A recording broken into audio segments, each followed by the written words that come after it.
Hare Krishna, everyone. Hare Krishna. So, we came out to do a reading, but it started raining. And it's dark. And it got dark. So we're just trying to readjust. So we've popped into, you might be able to see the sign over here, maybe not. But we're at the Brunswick Center. For those of you who are in America where I grew up, it's not that Brunswick. It's a different Brunswick Center just around the corner. And we're at the Curzon, so we've just bought ourselves some water. And decided to have a sit down. Now Bob is a little nervous because there's a big spider. It's very big. It's not that big. It is. You can barely see her. That's her over there, but I might run. I'm not joking. Dark. And the Christmas tree is behind her, so because of that light, she's kind of being eclipsed. So you can hardly see her, but you can hear her voice. Okay, so we're gonna read, and it's gonna be a quickie. So we're just going to do like 15 minutes, right? Well, if the spider moves, it'll be quicker. I'm not joking. Okay. Om Namo Bhagavate Vasudevaya. Om Namo Bhagavate Vasudevaya. Om Namo Bhagavate Vasudevaya. What I'm thinking is we should speak loud enough that spider hears. No. And he gets purified. No. That's No. I'm not its saviour. Find someone else. Alright, Canto 3, Chapter 15, Text 46. Chapter's entitled Description of the Kingdom of God. Yeah, we've been reading this for a while, as you know. But the story is unfolding. Unfolding it is, yes. Anyway. Go ahead. Alright. Oh God. The Kumara said, Our dear Lord, you are not manifested to rascals, even though you are seated within the heart of everyone. But as far as we are concerned, we see you face to face, although you are unlimited. The sentiments we have heard about you from our father, Brahma, through the ears, have now been actually realized by your kind appearance. Prabhupada. The so-called yogis who concentrate their mind or meditate upon the impersonal or void are described here. This verse of Srimad Bhagavatam describes persons who are expected to be very expert yogis engaged in meditation, but who do not find the Supreme Personality of Godhead seated within the heart. These persons are described here as Duratma, which means a person who has a very crooked heart, or a less intelligent person, just opposite to a Mahatma, which means one who has a broad heart. Those so-called yogis who, although engaged in meditation, are not broad-hearted, cannot find the four-handed Narayan form, even though he is seated within their heart. Although the first realization of the Supreme Absolute Truth is impersonal Brahman, one should not remain satisfied with experiencing the impersonal effulgence of the Supreme Lord. In the Ishopanishad also, the devotee prays that the glaring effulgence of Brahma may be removed from his eye so that he can see the real personal feature of the Lord and thus satisfy himself fully. Similarly, although the Lord is not visible in the beginning because of his glaring bodily effulgence, if a devotee sincerely wants to see him, the Lord is revealed to him. It is said in Bhagavad Gita that the Lord cannot be seen by our imperfect eyes, he cannot be heard by our imperfect ears, and he cannot be experienced by our imperfect senses. But if one engages in devotional service with faith and devotion, then God reveals himself. Okay, any thoughts? No. Is God revealing himself to you through this spider? Is. Yeah. In what way? Okay, just read and get out. Just imagine, Radhanath Maharaj lived in a cave with a big spider for a long time. Oh, glories to him. Okay. Next paragraph. Here, the four sages, Sanat Kumar, Sanatana, Sanandana, and Sanaka, are described as actually sincere devotees. Although they had heard from their father Brahma about the personal feature of the Lord, only the impersonal feature of Brahman was revealed to them. But because they were sincerely searching for the Lord, they finally saw his personal feature directly, which corresponded with the description given by their father. That's so powerful. It's such a nice summary of what's being said here, which is, and helps us to understand what we were discussing previously, which is that, okay, it seems that there was a contradiction because evidently they were Brahmavadis, but at the same time it seemed like they had some understanding of the Supreme Personality of Godhead's form. So now we hear that Brahma, their father, had explained that form to them previously, but their realization had only been up to the level of Brahman. So, yeah, very powerful. They thus became fully satisfied, of course, when you have the personal darshan. Here, they expressed their gratitude because although they were foolish impersonalists in the beginning, by the grace of the Lord, they could now have the good fortune to see his personal feature. Yeah, and that grace came because of their sincere desire, because they were sincerely searching for the Lord. So if one is sincere in his searching for the Lord, then the Lord will reveal himself. Another significant aspect of this verse is that the sages describe their experience of hearing from their father, Brahma, who was born of the Lord directly. In other words, the disciplic succession from the Lord to Brahma, and from Brahma to Narada, and from Narada to Vyasa, and so on, is accepted here. Because the Kumaras were sons of Brahma, they had the opportunity to learn Vedic knowledge from the disciplic succession of Brahma. And therefore, in spite of their impersonalist beginnings, they became, in the end, direct seers of the personal feature of the Lord. So even though they were impersonalists in the beginning, but because they were coming in line of disciplic succession, because of their sincerity, then they eventually got the full darshan of the Lord, personally, face to face. And that's available for all of us, actually. If we're sincere, then Prabhupada guaranteed, if you're sincere and you simply follow the instructions I've given you, you can see Krishna face to face in this lifetime. Just like you are seeing me before you, you can see Krishna, the Supreme Personality, gathered face to face. So let's hope that that's the way it works out. And let's hope that it's not his spider incarnation. Oh. Okay. Text 47. We know that you are the Supreme Absolute Truth, the Personality of Godhead, who manifests his transcendental form in the uncontaminated mode of pure goodness. This transcendental eternal form of your personality can be understood only by your mercy, through unflinching devotional service by great sages whose hearts have been purified in the devotional way. Purport. The Absolute Truth can be understood in three features: impersonal Brahman, localized Paramatma, and Bhagavan, the Supreme Personality of Godhead. It's just what we were reading, isn't it? In the We were Gita, just reading second the chapter. Gita, Yeah, second verse. Second verse of the Second chapter. second chapter. Prabhupada goes into depth in the purport to explain this. Vedanta tattva vidas, this Brahmaiti, Paramatmeti, Bhagavan iti shabdete. It's powerful. Here we are.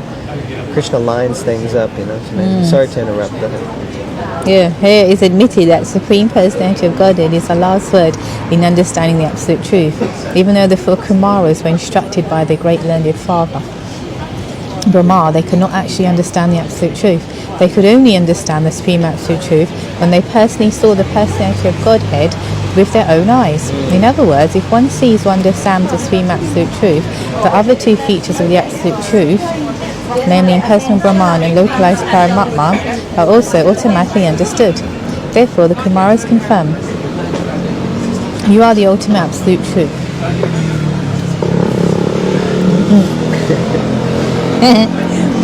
The impersonalists may argue that since the Supreme Personality of Godhead was so nicely decorated, he was therefore not the Absolute Truth. But here it is confirmed that all the variegatedness of the Absolute Truth, Absolute Platform, is constituted of Shuddha Sattva, pure goodness. In the material world, any quality, goodness, passion or ignorance is contaminated. Even the quality of goodness here in the material world is not free from tinges of passion and ignorance. But in the transcendental world, only pure goodness without any tinge of passion or ignorance exists. Therefore, the form of the Supreme Personality of Godhead and his variegated pastimes and paraphernalia are all pure Sattva Guna. Such variegatedness in pure goodness is exhibited eternally by the Lord for the satisfaction of the devotee. The devotee does not want to see the Supreme Personality of Absolute Truth in voidness or impersonalism.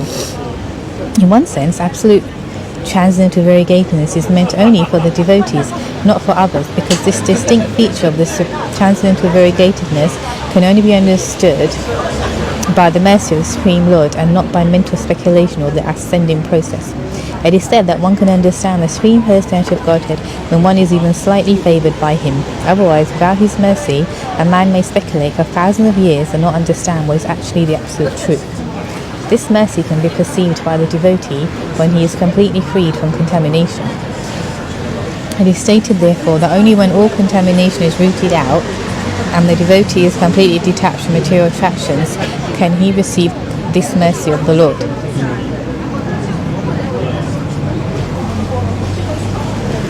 At the end? At the end? Yeah. Go to the end. Sorry, I was just making a note. Yeah, I like that last sentence.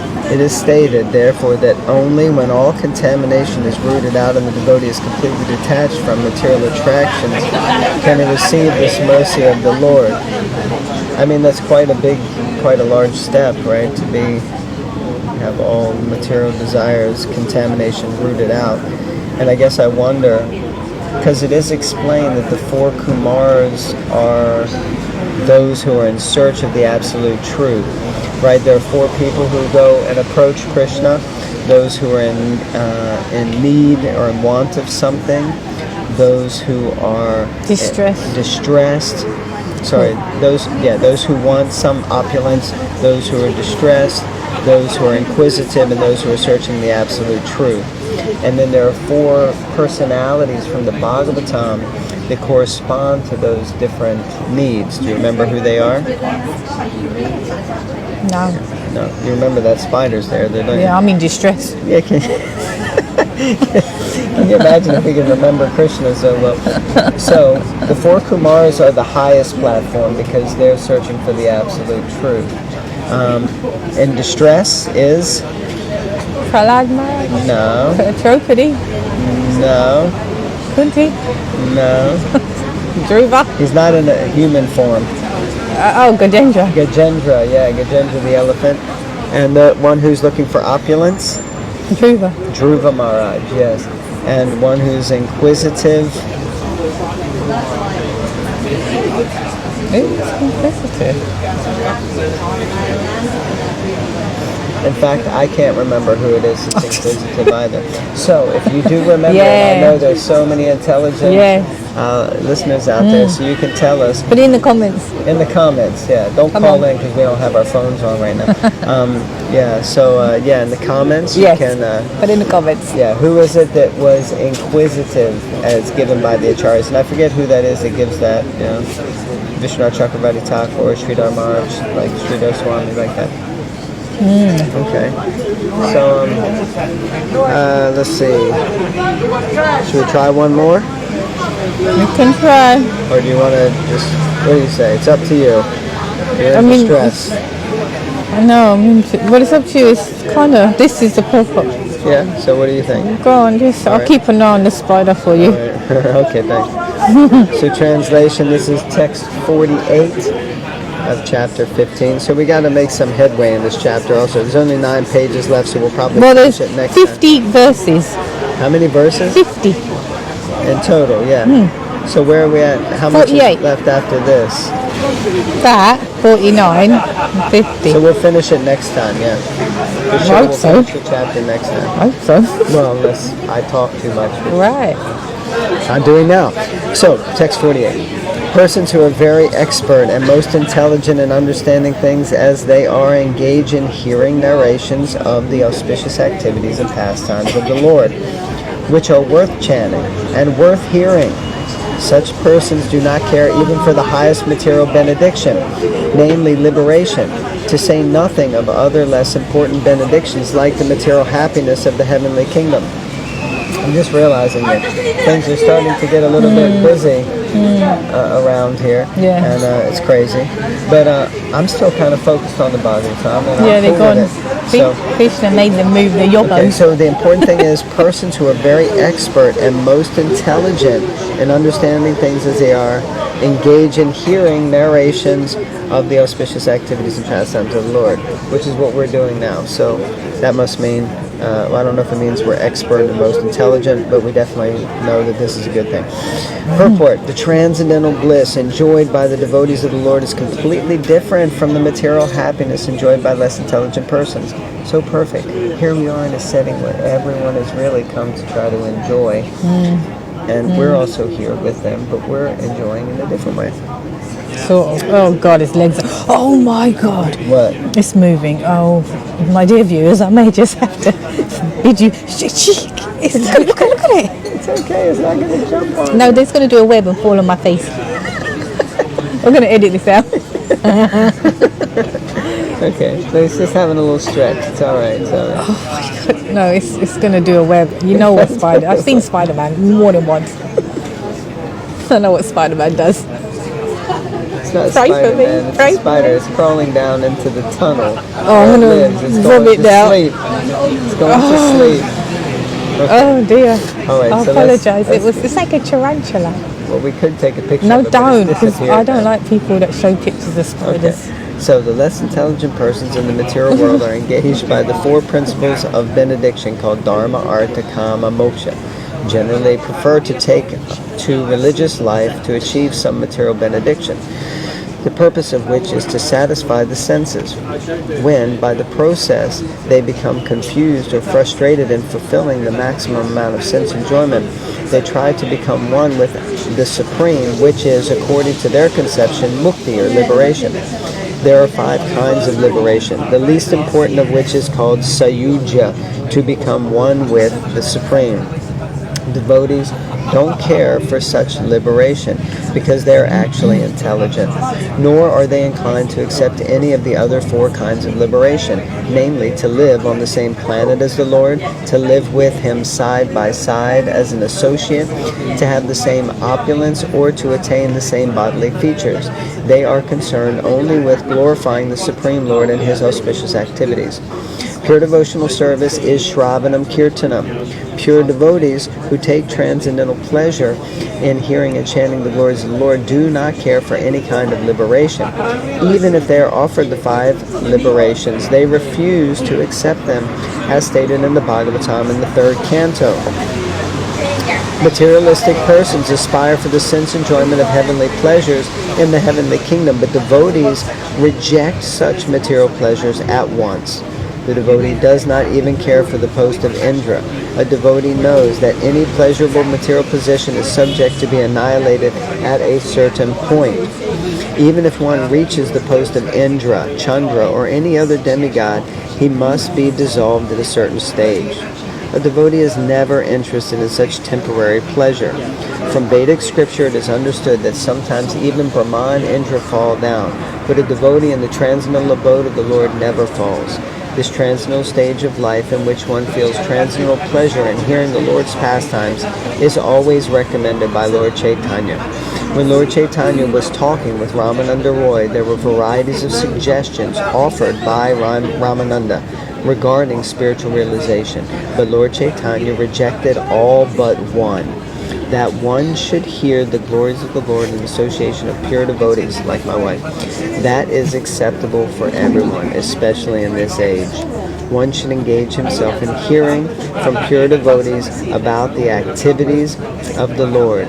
That is considered the supreme benediction for mankind. Thoughts? He's gone. He just went to sleep. He I can see its legs. No, he went down in there. I'm going to throw up, but anyway. He left. He left to leave you alone. It's amazing how easily we become disturbed and distracted in the material world, you know? Yes. Here we are reading, hearing and That's chanting. because I'm not meant to be here. I don't have nasty things like that in the spiritual world. Yeah, okay, yeah. But anyway, yeah, it's such a joyful, easy process. It's very easy to stop reading. And then when you start tentatively doing it again, you get a pleasure from doing it. You want to do it. But just because as a mentor, I'm speaking to some devotees today, it's like, yeah, it's very, when the,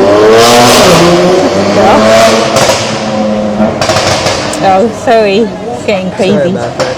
So one man's enjoyment or one person's enjoyment. It's distress. like pain and distress and torture for everybody around her. Started wincing like and looking like, why would you do that? You know? Anyway, go ahead. Yes, and just saying this point about just coming together with devotees and hearing the Lord's pastimes. It's a simple thing, and it's actually, if you do it regular, a little bit, not mean much, 5-10 minutes every day even, you actually get you'll get a very deep taste. Definitely, you'll think, I want to do that. Oh, when am I going to do a 10-minute reading? I want to, like that. You'll feel it. Definitely. Yeah, even if there's a spider nearby. Whoa, you have to be on a very high level for that. So anyway, it was very nice purport. Devotees are not interested in the 5 types of liberation. They're not interested in the post of Indra, the post of Chandra. They know all these things are temporary. They know even these different types of liberation are not going to bring ultimate satisfaction. Lord Chaitanya said there's only one thing that we're interested in, and that's hearing the glories of the Lord and the association with pure devotees, which is what my wife just mentioned. So, thank you. I'm so blessed to have your association. Thank you. I'm blessed to have yours. Okay, see you guys later. Until next time, Grantaraj Srimad Bhagavatam Ki Jai. Hare Krishna.